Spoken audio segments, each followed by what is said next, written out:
You were talking also about that she took drugs while she was breastfeeding. Right. That moment that I talk about where I actually saw her doing cocaine, I asked her, please don't go home and breastfeed the children. Please don't go home and breastfeed the boys. I got a phone call and he was like, Dad, Mom's gonna die.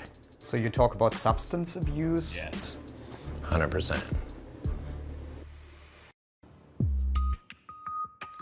Wir treffen den Ex-Mann von Britney Spears in seiner Wahlheimat Hawaii.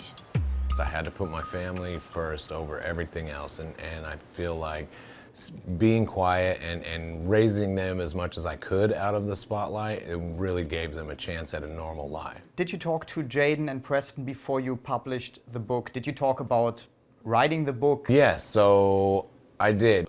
And then when I decided that I wanted to write the book, which was a long time ago, we had conversations about it. 2 Jahre ist er Mitte der 2000er mit dem damaligen Weltstar Britney Spears verheiratet. Sie bekommen 2 Söhne, Sean Preston und Jayden James. Federline, heute 47, sagt, er mache sich große Sorgen um seine Ex-Frau. I think that anybody watching the situation for the last 3 years since she's been out of the conservatorship, I really think that you can see what's going on, right? I mean, just from her social media. And I mean, she needs help. And there's no question about that. And we've tried everything. I mean, we've tried. If anybody knows anything, is that we tried doing things privately. We tried doing all of these things for so long, 20 years. I kept my mouth shut trying to help a situation, and that didn't help. It didn't do anything. So now, you know, I feel like this is kind of like my final cry for help. Nach der Scheidung verliert Britney Spears 2008 das Sorgerecht. Der Grund? Nervenzusammenbrüche und mutmaßlicher Drogenkonsum. Kevin Federline sagt, im Moment habe er selbst keinen Kontakt zu Britney. Auch die beiden Söhne hätten jahrelang kein Interesse an ihrer Mutter gezeigt, bis zu diesem Jahr. Just in this year, one of my sons went and saw her for the first time in 5 years. He only went over there once, and he's terrified to go back over there again because of what he's witnessed. The other one of my sons has visited her quite a few times over the last year, and you know, I got a phone call 4 or 5 months ago, and I was still finishing the book, and he was like, Dad, Mom's gonna die. Like, I mean, in those words. And that really got me to switch gears, and that's when I wrote this. That's when I came with the plea, because what's going on right now is really, really scary. You know, we've seen it so many times with Hollywood stars, and I don't want her to become one of those people. And that's why I'm out here doing this, is I'm trying to save the mother of my kids. So you talk about substance abuse? Yes, 100%. Substance abuse for sure. Warum schreibt Kevin Federline jetzt dieses Buch? Veröffentlicht so intime Details über Britney Spears. Wirklich nur, um seiner Ex-Frau zu helfen? If this was about money, and I've said this quite a few times over the last week, right? I could have cashed in on this for millions of dollars years ago when it was the top of the headlines. I mean, I had offers from all over the place to come out with this story, and I didn't, right? I mean, and if really, like, you know, people talk about my child support and all this, I'll say this because I haven't said this before.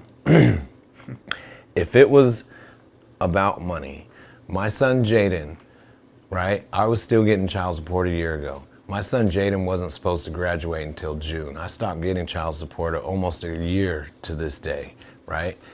My son Jayden graduated early because we put him in summer school. He finished high school early. If it was really about money, I would have dragged that out all the way until the end, right? But I didn't. I wanted my son to graduate. I wanted my son to go live his life. Sean Preston ist heute 20, Jayden James 19. Erst Jahre später haben sie ihrem Vater erzählt, was sie mit ihrer Mutter Britney Spears alles durchmachen mussten. I started hearing stories from my sons when they were teenagers, and you know, things that I think they were afraid to tell me before because they don't want their mom getting in trouble and all of that, and when they were young. And so in the book I describe an incident that my sons talk about, waking up in the middle of the night and their mom standing in their doorway with a knife in her hand and seeing them awake, like, oh, you're awake, and kind of padding off with this knife in her hand. You know, more than one knife thing that I talk about in my book, about how she's like slashed up the seats in her Mercedes, you know, and things like that. So I mean, it's at what point does it become so dangerous that you really don't feel comfortable around it? Schon vor der Geburt passieren schlimme Dinge. Britney, damals auf der absoluten Überholspur, weltweiter Superstar, scheint die Bodenhaftung verloren zu haben.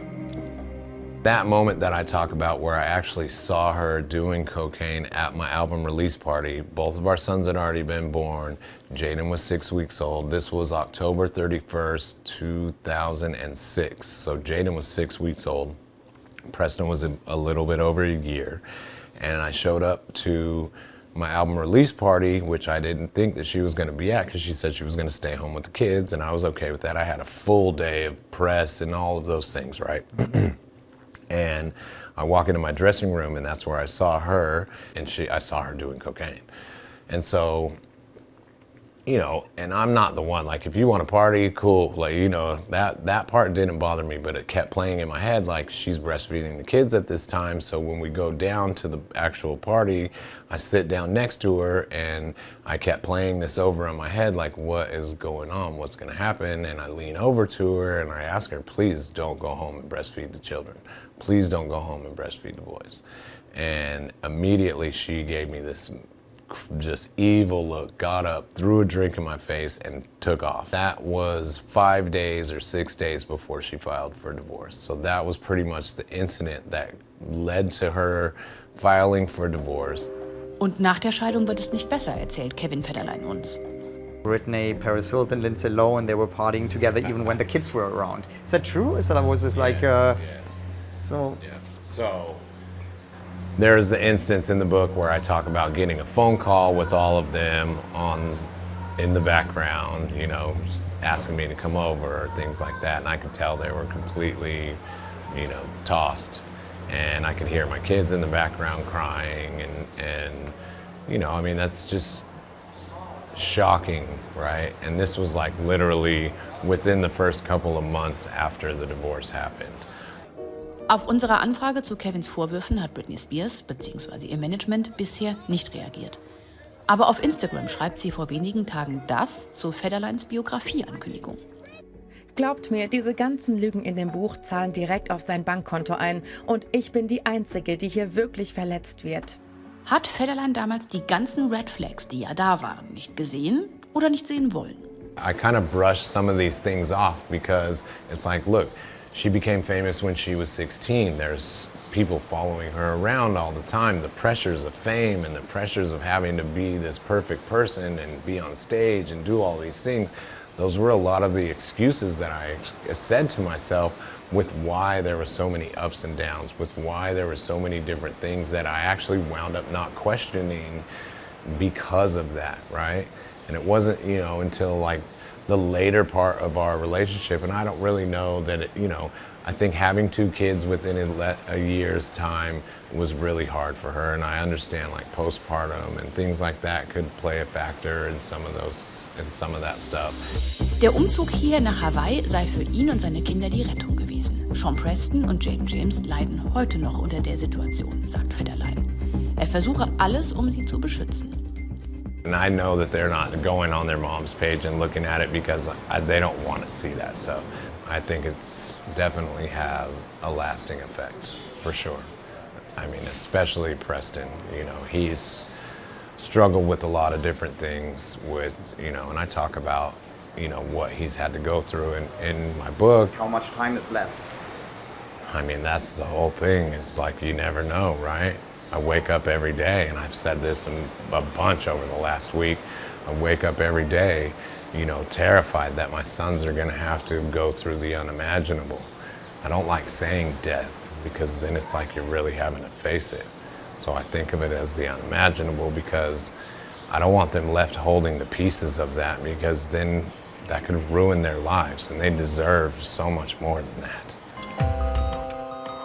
Kevin Federline sagt, die Uhr tickt. Es sei 11:05. Es müsse sich dringend was ändern, damit Britney noch lange da ist, auch für ihre gemeinsamen Söhne.